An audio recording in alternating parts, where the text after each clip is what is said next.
Well, Foxwell seems to be really kicking butt when it comes to OBD2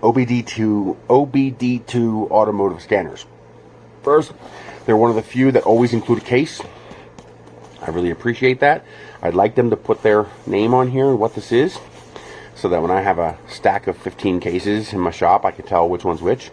That'd be nice. Just, put your name, Foxwell. Even just Foxwell on there would be enough, because I know Foxwell makes these OBD2 scanners, so make it faster to pick out what it is.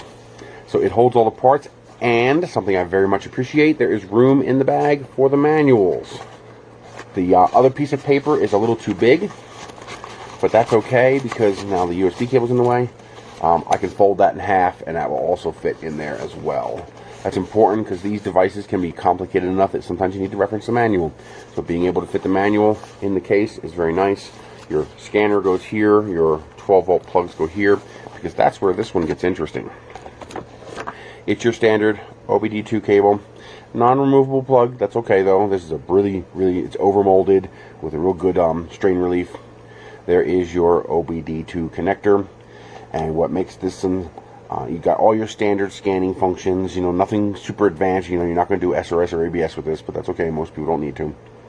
But it also has a emissions test, where it tests the electronic emissions just like the state would do on a typical modern car. They don't put a probe in your pipe anymore. They just plug into the computer, because the computer actually has all the sensors necessary to read everything the tailpipe probe would read anyway.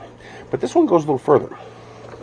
So this one comes with this little device that plugs into your OBD2 connection here, and then you connect this to your battery. So this can actually give you some kind of analysis of your car's battery and even tell you what the capacity is. Whoop. Both rated and what it actually measures at. So that powers it up, and you notice you have an extra option on there. Nice color screen, by the way. I'm not fond of the split panel here. I would prefer an up, down, left, right, and move that to the side or something like that. Even though this looks nicer, this is a little harder to use. Very minor nitpick. So if we go to battery, I always want to press the IM, because I always want that to be enter.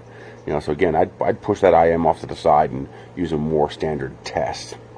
So we go to battery test, out of vehicle. This is a lithium iron phosphate battery.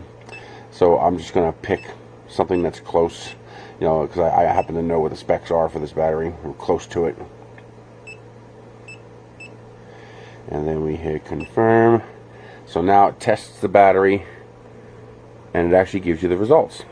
So this one is actually, I told it's 100 cold cranking amps, and it actually measured 99 cold cranking amps. So that was pretty close to the specifications for the battery. It's just to be able to do a basic test. I'm assuming it has a load cell in here where it applies some sort of a load. Otherwise, how is it measuring cold cranking amps? Pretty darn neat. And how would you measure that much? Well, as you apply a load, you'll see a voltage drop, and you can graph that voltage drop, and I'm guessing that's how it does it. Nice unit. This is cool. This is probably going to be the one I keep in my car, just because I can check codes, clear codes, check emissions.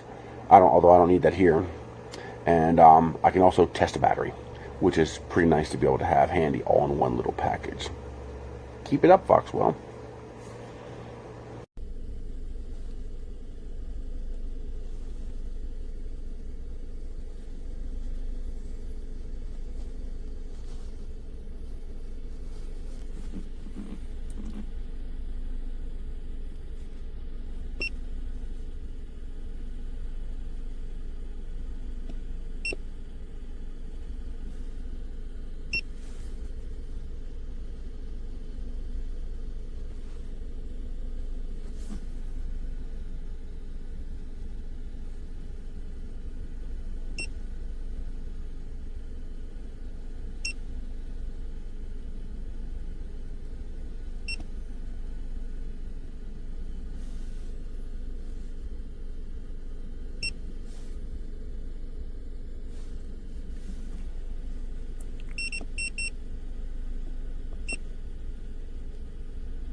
Okay.